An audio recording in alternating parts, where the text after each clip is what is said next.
Hi friends, welcome back to Shruti talks YouTube channel. ఎవరైనా మన ఛానల్ని ఫస్ట్ టైం చూస్తున్నట్లయితే సబ్స్క్రైబ్ చేసుకోండి. హాయ్ అండి, అందరు ఎలా ఉన్నారండి? నేనైతే చాలా బాగున్నాను. నేనైతే ఇక్కడ పూరి జగన్నాథ్ టెంపుల్ని అయితే విజిట్ చేశాను. Already I'm in traditional look.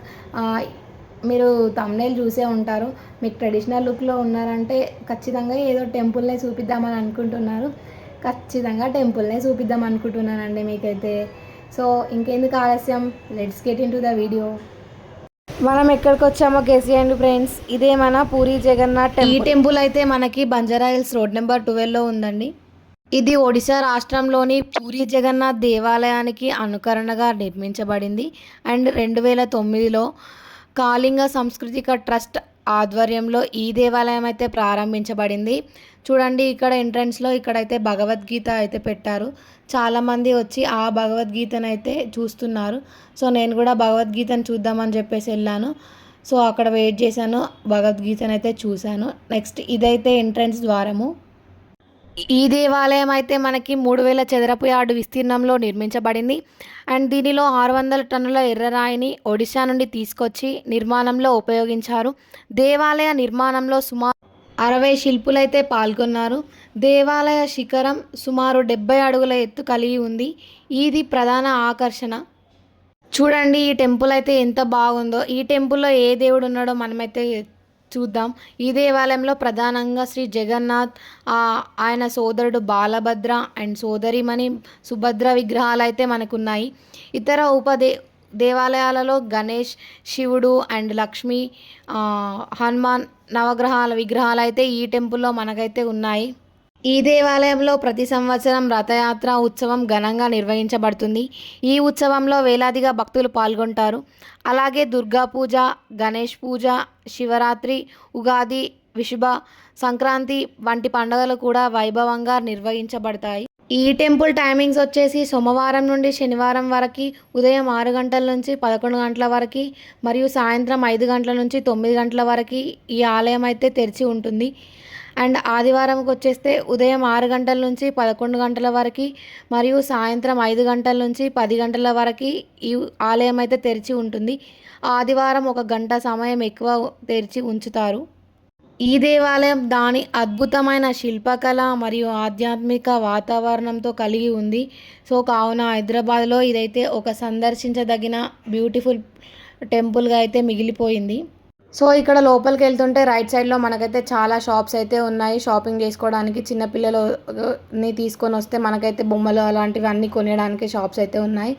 And చుట్టూ రాధాకృష్ణ విగ్రహాలు అయితే ఉన్నాయి. అండ్ నెక్స్ట్ పచ్చని చెట్లుతో చాలా బాగుంది. అండ్ ఈవినింగ్ టైం వ్యూ కాబట్టి లైటింగ్స్తో టెంపుల్ అయితే చాలా కలకల్లాడిపోతుంది. ఈ టెంపుల్లో అయితే జగన్నాథుడి విగ్రహం సాధారణ దేవాలయం వలె రాతితో కాకుండా నిమ్మ చెక్కతో అయితే మనకి తయారు చేయబడింది. ప్రతి 12 నుంచి 19 సంవత్సరాలకు ఒకసారి ఈ విగ్రహాలని కొత్త వాటితో నబల లేబర అనే విశిష్టమైన సాంప్రదాయంలో మార్చుతూ ఉంటారు. నేనైతే లోపలికైతే ఎంటర్ అయిపోయాను. అక్కడైతే దీపాలు అయితే పెడుతున్నారు. సో నేనైతే అక్కడైతే హారతి అయితే తీసుకున్నాను అండ్ దేవుడికి నమస్కరించుకున్నాను. చూడండి, ఎదురుగానే మనకైతే ధ్వజస్తంభం అయితే ఉంది. ముందుకైతే వెళ్ళిపోయాను హారతి తీసుకొని. అండ్ నెక్స్ట్ అక్కడైతే గంట అయితే ఉంది. సో గంట ఎందుకు కొడతారు అనేది నాకైతే తెలీదు. సో మీకైతే తెలిస్తే కామెంట్ చేయండి. నేనైతే ఎప్పుడు టెంపుల్కి వెళ్ళినా కానీ గంట మాత్రం కొడతాను. 3 సార్లు అయితే గంటను కొట్టాను. అండ్ నెక్స్ట్ లోపలికి అయితే వెళ్ళిపోయాను. చూడండి, ఈవినింగ్ టైం కాబట్టి లైటింగ్స్తో టెంపుల్ అయితే కలకలాడిపోతుంది. చాలామంది భక్తులు అయితే ఈ దేవుణ్ణి దర్శించుకోవడానికి అయితే వచ్చారు. మేమైతే ఆ టెంపుల్లో ఉన్న ఒక్కొక్క దేవుణ్ణి దర్శించుకోవడానికి అయితే వెళ్తున్నాము. సో ముందుగా కృష్ణుడిని దర్శించుకోవాలి, ఆ తర్వాతకి రిమైనింగ్ దేవుళ్ళు అన్నిటిని దర్శించుకోవాలి. సో ఫస్ట్ అయితే ఎంట్రన్స్ నుండి లోపలికైతే వచ్చేసి కృష్ణుని అయితే దర్శించుకుందామని నేనైతే వెళ్తున్నాను. సో చూడండి ఎంత బాగుందో వ్యూ. ఈవినింగ్ టైం కాబట్టి చాలా బాగుంది. ప్రతి దేవుడి గుడికి లైటింగ్స్తోనైతే వాళ్ళైతే అలంకరించారు. And different colours of lights ఉన్నవి. అండ్ టెంపుల్ కలర్కి ఆ లైట్స్ అయితే చాలా మ్యాచ్ అయ్యాయి. లోపలికైతే వెళ్ళిపోతున్నాను. చూడండి, అండ్ నెక్స్ట్ అక్కడ కృష్ణుడి టెంపుల్ దగ్గర వీడియోస్ అయితే తీద్దాం అనుకున్నాను. సో లోపలికైతే కెమెరా అయితే అలో చేయలేరు. సో నేనైతే నార్మల్గా దర్శించుకొని వచ్చేసాను. వీడియోస్కి అయితే ఎక్కువ తీయలేకపోయాను. అక్కడ దర్శించుకొని బయటికి వచ్చి చూస్తే ఇక్కడ లైట్స్ అయితే పెట్టారు టెంపుల్కి. సో లైట్స్తోని టెంపుల్ అయితే చాలా అంటే చాలా కలకల్లాడిపోయింది. ఈ టెంపుల్ని నేను ఇంతకుముందు అయితే విజిట్ చేశాను, కానీ డే టైంలో విజిట్ చేశాను. సో డే టైంలో విజిట్ చేశాను కాబట్టి ఈవినింగ్ టైం వ్యూని నేను అప్పుడైతే మిస్ అయిపోయాను. సో ఇప్పుడైతే ఈవినింగ్ టైం వ్యూని అయితే నేను మిస్ అవ్వకూడదు అని చెప్పేసి ఈసారి అయితే ఈవినింగ్ టైం వచ్చాను. సో అక్కడ లైట్స్ దగ్గర నేనైతే చాలా పిక్స్ తీసుకున్నాను అండ్ చాలా వీడియోస్ అయితే తీసుకున్నాను. ఫ్రెండ్స్, నాకున్న ఎక్స్పీరియన్స్ అయితే చెప్తున్నాను. మార్నింగ్ టైం వ్యూ కంటే ఈవినింగ్ టైం వ్యూ చాలా బాగుంటుంది ఏ టెంపుల్ అయినా కూడా. ఎందుకంటే లైటింగ్స్ ఉంటాయి. Main attraction evening time lightings. ఆ చీకట్లో ఈ లైటింగ్స్తో టెంపుల్ అయితే కలకలలాడిపోతుంది. సో ఎప్పుడైనా విజిట్ చేయాలనుకుంటే ఈవినింగ్ టైమే best time. So evening time తప్పకుండా విజిట్ చేయండి ఈ టెంపుల్ని. చాలా అంటే చాలా బాగుంది.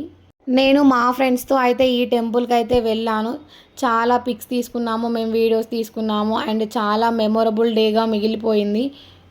చాలా అంటే చాలా బాగుంది. తప్పకుండా విజిట్ చేయండి ఫ్రెండ్స్, మీరు వీడియో మొత్తం చూసారని నేను అనుకుంటున్నాను. ఈ వీడియో కనుక మీకు నచ్చినట్లయితే లైక్ చేయండి, షేర్ చేయండి.